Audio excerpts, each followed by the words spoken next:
Hey everyone, it's Nicole Cherise. Hey, I'm back. Listen, I'm so sorry. I planned to do a video last week, but I had Tysabri treatment and I just was not feeling good at all. And I want to just talk about that briefly for a moment. So basically, I get Tysabri every 4 weeks, and I got it last Thursday. Days prior to getting treatment and days after, I don't feel the best. If you could think of feeling fatigued, think about your car, like how your car starts to run when it's on E, but then once it gets its juice, it's like running really good again. So even though I get the juice, which we call it like miracle juice, even though I get that, it still takes a little bit in my system for it to start to perk back up, so I'm like this, like on 1,000, right? But when you would have told me last week, I'd have been like, so because that is truly how I feel inside, so just want to say once again, I'm back. Thank you again for all those who have subscribed. Please subscribe again and like and share if you want. But thank you again for checking out my channel and for your patience also. So back at it. And one more thing I do want to address about Tysabri is that, a lot of my friends and family who love and support me so much, and they ask so many questions, which I encourage it. I love for people to ask questions about multiple sclerosis, because at the end of the day, when you don't know something, you're just going to assume, and then you're just going to be unaware. So some people ask like, oh, does the medicine help? Or, oh, the medicine's not working. And the reality is, it's not truthfully medicine, so to speak. We say that because that's just what we're used to saying, but it's a therapy, it's treatment, and its purpose is to prolong, the disease, the progression of the disease, to kind of slow it down. You understand? So, and also reduce the amount of flare-ups that I could have. So for me, a flare-up looks like me not being able to walk at all. My legs will not work, okay?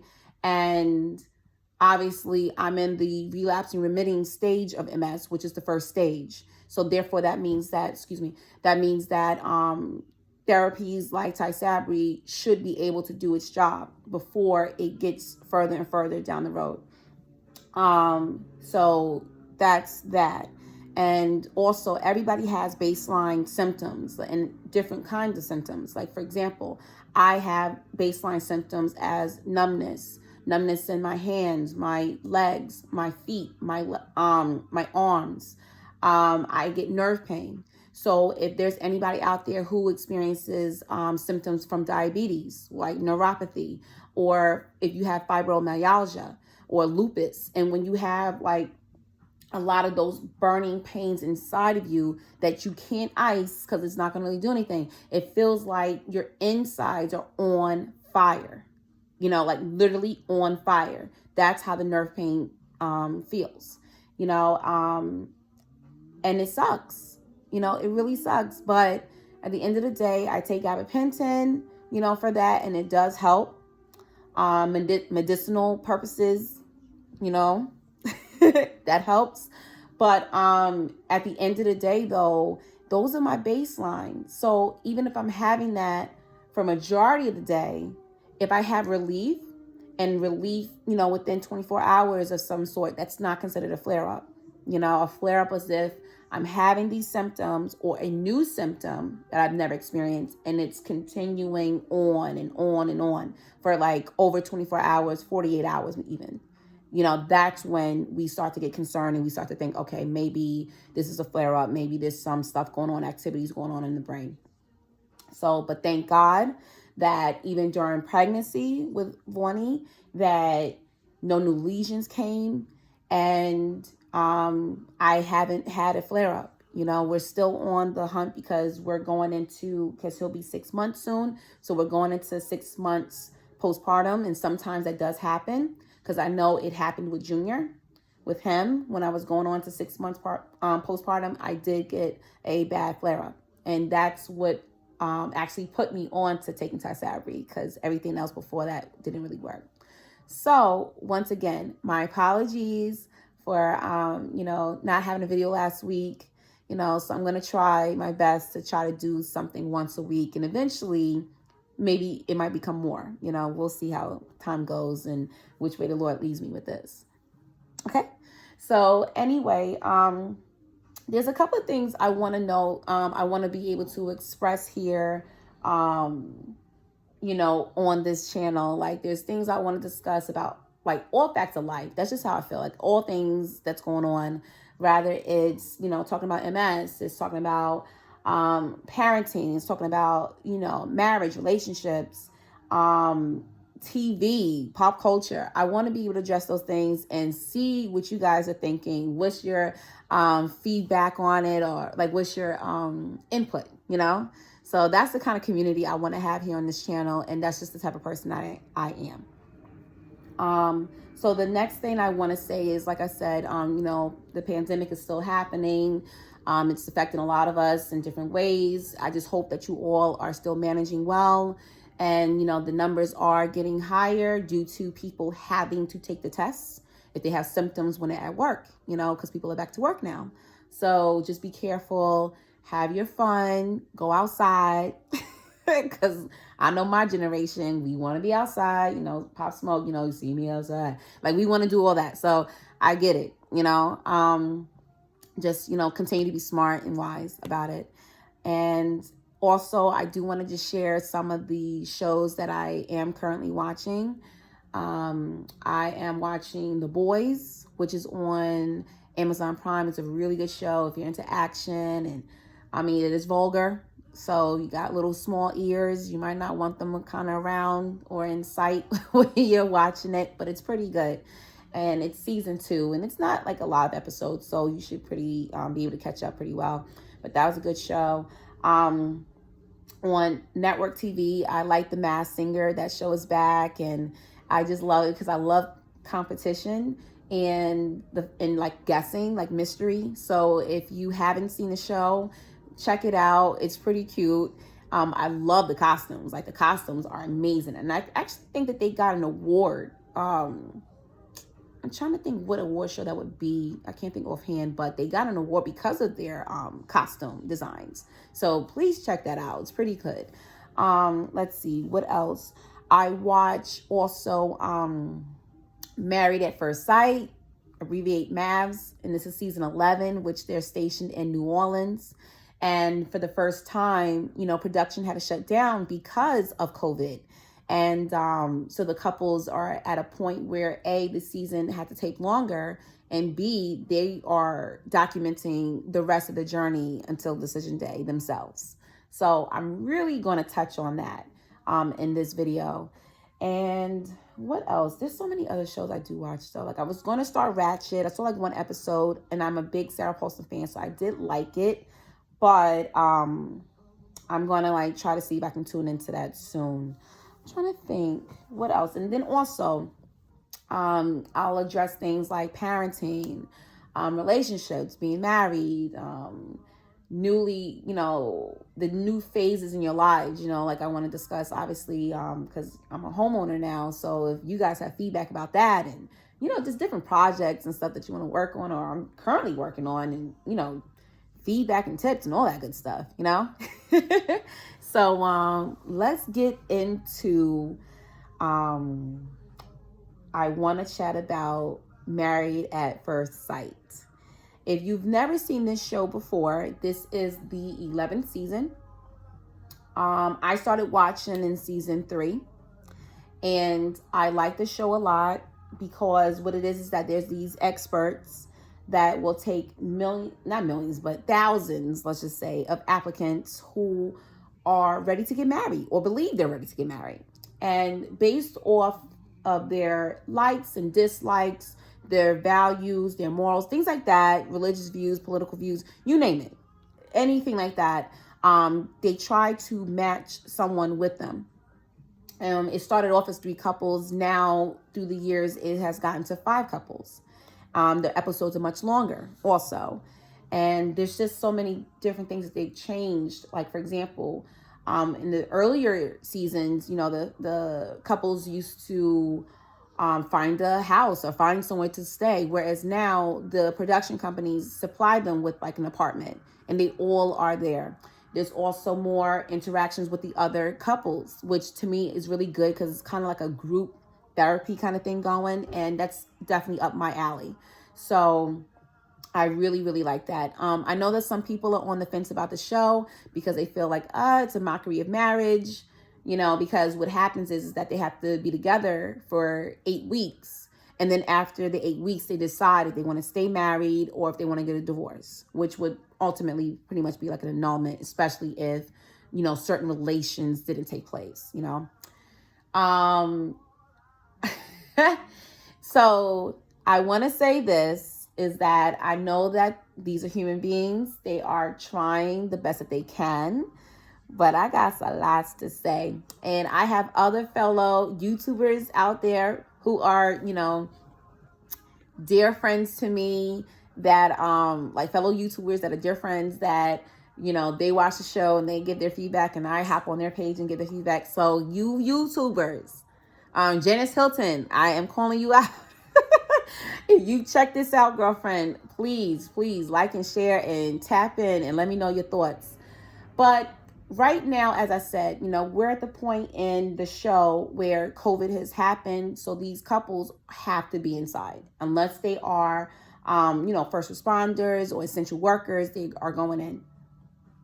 5 couples once again. I'll discuss the first couple, which is my favorite couple, and that is Amelia and Bennett. They are very quirky. They are happy with the skin that they are in. Very natural in the way, like, for example, like Amelia, like she has like underarm hair. I know a lot of people are like, but you know what? Hey, it make like she's doing her. She's happy with herself. She's a very bubbly personality.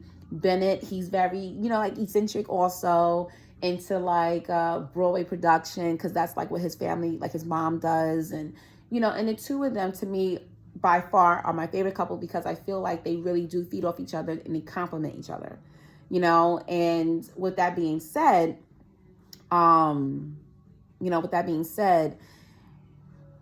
Amelia has to do residency because she's going to be a doctor. So the issue in their marriage is pretty much what to do because she just found out that she's going to be doing her residency in Virginia.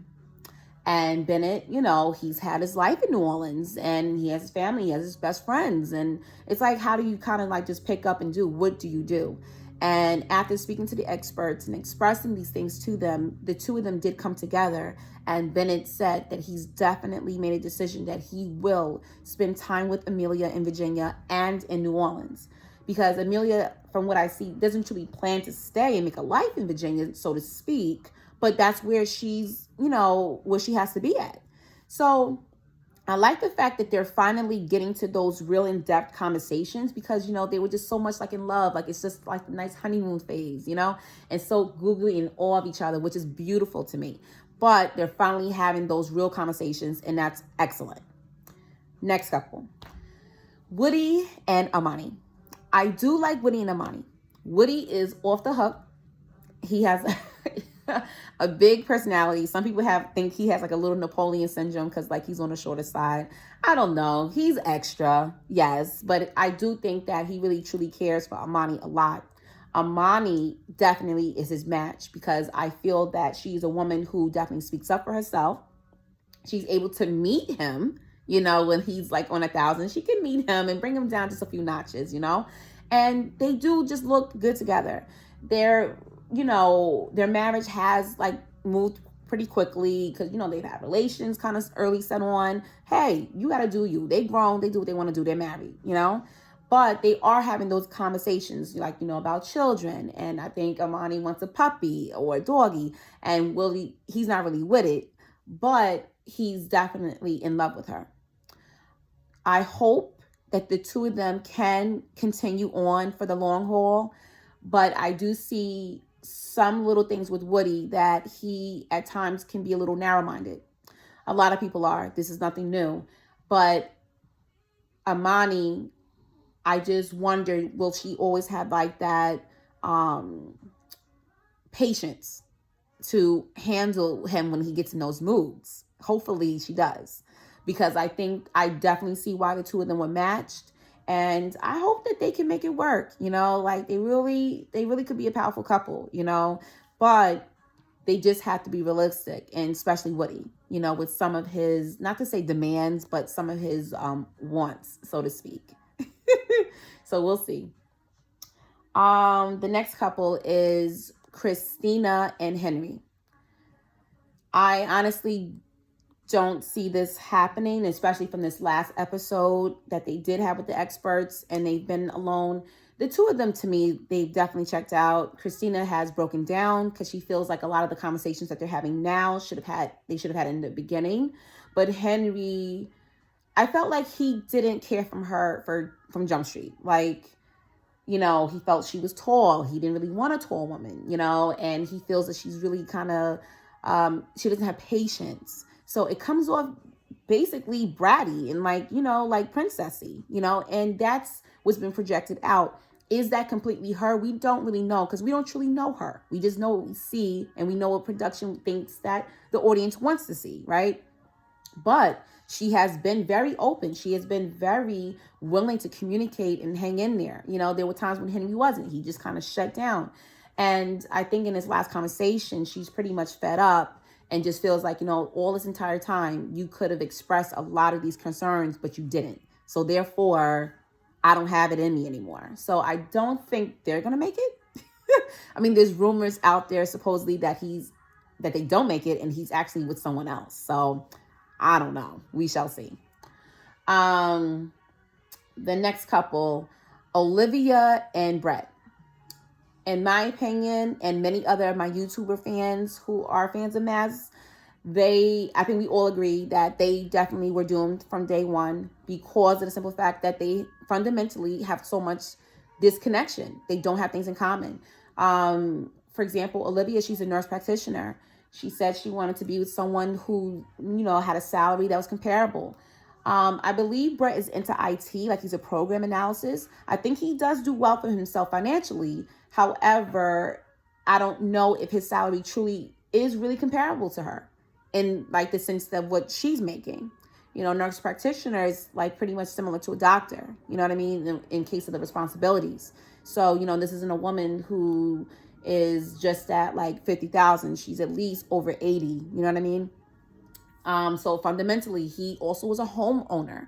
So, a lot of his way of thinking is ways of making his home better. Like that's an investment of his. So while she wants to just kind of like go on vacations and enjoy life and things like that, he's kind of thinking like, well, I want to continue to make my home wonderful. I want to build it. I want to start a family. I want to have children. Where she's like, I don't really know about kids right now. Or I'm not really thinking about kids. Like I have so much more living to do before kids can come. So the bottom line is, you're not really for having kids, Olivia. You know what I'm saying? So I don't know what the experts were thinking with that, because at the end of the day, having a child is something that was big on his priority. His home ownership and building and budgeting and like those type of finances were big for him. Whereas for her, she's only had to worry about herself, and she's living for herself. You know what I mean? And she wants to have fun. She wants to go out like multiple times during the week and eat out and things of that nature. So financially, she works hard. She wants to play hard. So, and that's, definitely to her own. Like, why not? If you work hard, do what you have to do. And especially when it's only you to worry about. But I think the experts did a really disservice to them, just like they did a disservice to Christina and Henry as well, because it's just not there. It's just not there. And pretty much Brett told her, like, sorry, like he's checked out. You want to try, but it's no point. The affectionate, the intimacy isn't truly there. Sometimes they do like kind of like, cuddle on the couch a little bit, but it's just not really there. And he's not with it. He's been checked out. So he's moved back into his house. He's not at the apartment with her anymore. So there you have it. It's not much else to say with that. And the last couple, Miles and Karen. Miles and Karen, for me, is one of the most complicated couples. The reason why I say that is because With the other couples, I can say, like, for example, like Amelia and Bennett, I can say they were match made in heaven. Amani and Woody, yes, there's the potential there. They can really be a powerful couple, in my opinion. Christina and Henry, no, doomed. Olivia and Brett, doomed. But with Karen and Miles, though, they could be beautiful. They could really be that fairy tale ending on both sides. What's the issue? Karen was in a relationship where she got cheated on and the person had a child on her. Miles, he is a man that is very sensitive, who deals with depression from time to time and takes medication for that, treatment for that. Karen feels Miles isn't as masculine as she is used to. Miles feels, hey, I'm a physical touch kind of person. That's how I receive love, and you're kind of not doing it. You're telling me you're starting to feel me, but you're not really. Now, honestly speaking, I felt Karen definitely wasn't into Miles because of, for one, the day that they got married, she got a tip to seeing his profile before meeting him. And she felt like he's not the type of guy I would date. And here's the thing. Obviously, attraction is attraction. You like who you like, whatever, right? You can't fault someone for not really being attracted to somebody as we would like them to be. So that's okay. No judgment to her on that. However, I always say, when women say, or men too, but mostly when women say, oh, he's not really my type, I'm always side-eyeing to a certain extent, because I'm like, but your type's not really working out. And you can't really say you attract these trash dudes, because at the end of the day, you attract anyone. If you're beautiful and to the eye of the beholder, you're going to be attractive. It doesn't matter who it is. It's also what you seek. I think Karen is used to a certain type of guy who may be more on the rougher side. She's a more like kind of, I don't want to say reserved. I don't know if reserved is truly the word. But she's kind of like more low-key. But I can see her going for the rough guys. Sorry, no judgment, Karen, but that's just the way I see it. That's what I said in the comments. That's what I said in Twitter land too. I think you kind of want the rough guys. And Miles is not that guy. But here's the reality. The reality is that stop looking at sensitive as a weakness. Stop looking at that. Like, that's something I had to learn myself about being sensitive. I looked at it as a weakness and people threw it in my face as a weakness. But the reality is, for you to be a person that can have sensitivity towards others, that's a true blessing. Because there's times in our lives when we're going to hit a brick wall, we're going to hit rock bottom, and you're going to need someone to talk to. And you're going to need that person to be able to feel what you're saying and truly support you, instead of just giving you a cold shoulder like, oh, okay, sorry, life goes on. Okay, Karen has still a lot of more healing to do from her past relationship. She's been hurt to the core. And Miles is very, in my opinion, I know he had a few hiccups with, wanting to discuss sex a lot, whatever, but he's been very patient, and he's trying to be protective of her heart. He had to learn a little, her way, of course, because he had like a couple of episodes when he was doing a little bit too much. But he is overall a patient man. And I think that's the reason why they were matched. So like I said, they are a conflicting couple in the sense that I wouldn't be surprised if they chose not to proceed, because he may feel like she doesn't want him. He doesn't feel wanted, right? And then she may feel like, I don't know if I got it in me to be with you because you're sensitive and got certain types of needs. You never dealt with a man who's been depressed. So in that regard, I don't know. But on the flip side, it could be beautiful. It could work, because he could help to give her those layers that are missing. He could continue to affirm in her how wonderful she is, which he is doing. And then she can slowly put the guard down and say, okay, I am getting you. Because she doesn't think she's getting the raw version of him.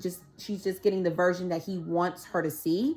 But I think after this last episode, when he pretty much put out there like, yo, I don't think you want me, Karen had to check herself like, oh, ooh, low key, that was a masculine move. You know what I'm saying? He wasn't playing games when he said that.